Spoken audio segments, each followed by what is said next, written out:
Maybe it is the economy that matters most to voters. President Trump's poll numbers are rising right along with the stock market and the economy. So is this what will win the day next November? Let's get the read from Independent Women's Forum and Inez Stepman, Democratic strategist Nathan Rubin, and National Review's Mairead McCardle. Mairead, let me start with you. I guess someone once coined the term, "Is the economy stupid?" Certainly, if that's the case, it looks like President Trump could be cruising to re-election. I think it is the economy, partly, and another big topic is health care. But I think one interesting thing is that the Democrats, as far as impeachment is concerned, the backdrop to impeachment is this booming economy. We had this great jobs report earlier this month, and I think you'll see that's an important thing going forward.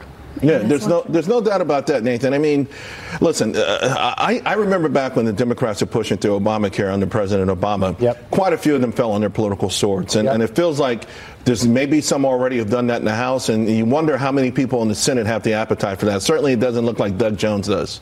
Well, I think what's interesting, and a little bit to the points earlier made, the economy is in good shape. The stock market is up. Unemployment is down. I would say that the president is probably a modest favorite to win re-election. Despite all of those macroeconomic factors going in his favor, we still see polls from Fox News even showing 50%, 54% in favor of impeachment, 50% in favor of removal. So I think that we're seeing, really different views on, the economy is great, but I'm not so sure I want to send this president back into office. Inez, I prefer economic models. There are three real good economic models that all show President Trump winning big time. One says that he would steamroll his Democratic opponents, and they looked at the economy in every state, and they factored in the Electoral College.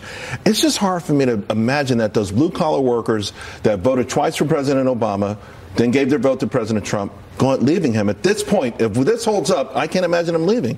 Well, and especially since those jobs numbers and the economic numbers aren't actually just focused, for example, on Wall Street, on the stock market. We're seeing really, really great jobs numbers for lower income Americans, right? So I definitely think the economy is the strongest feather in his cap, but I don't actually think it's the only issue in this election.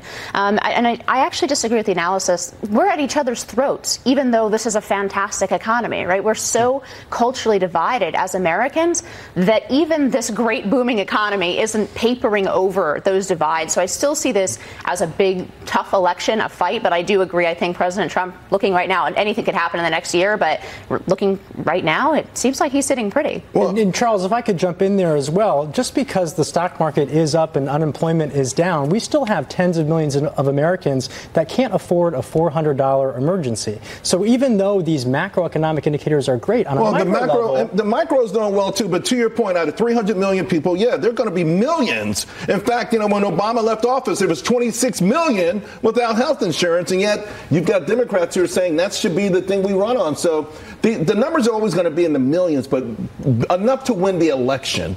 And again, I think you bring up a great point about the tribalism and we're at each other's throats.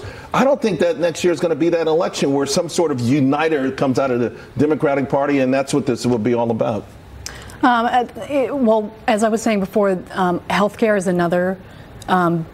It was big in the midterms. Do you think it will be just as big next year? I think it's a close second to the economy. But one thing I'm seeing from Democrats is that they have slightly different plans, and some of them, such as Warren, tend to waffle on some of their specifics. So it'll be interesting to see where voters end up falling as far as whether they know. That's a great point. I mean, Nathan, that is what's really at the heart of the fight at the Democratic side right now, right? Is it, do we give away every single thing or just 90% of it?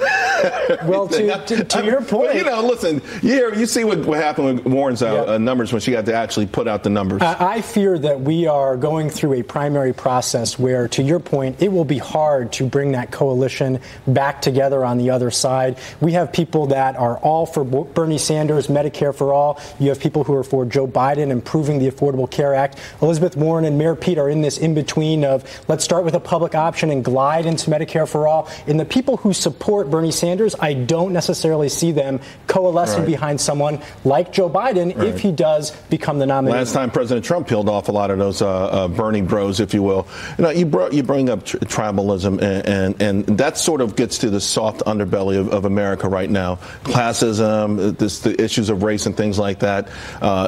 Will that play a role in deciding this election in the sense that many people feel like Russia took advantage of that last time out?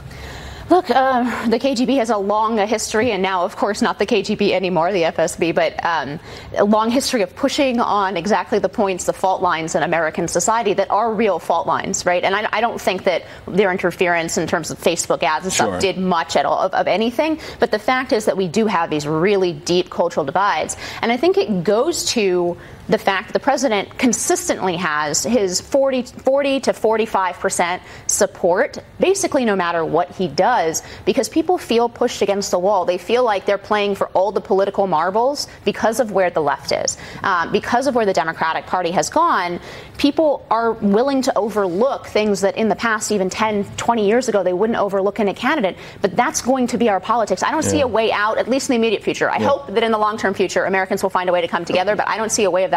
The fact of the matter is President Trump has become the actual proxy for those voters, those disenfranchised voters who voted for him the first time around, and they've really solidified. Y'all, thank you very much. Appreciate you coming in. Hey, forget about getting gifts. And now more people are asking loved ones to help them get out of debt instead. And speaking of gifts, the House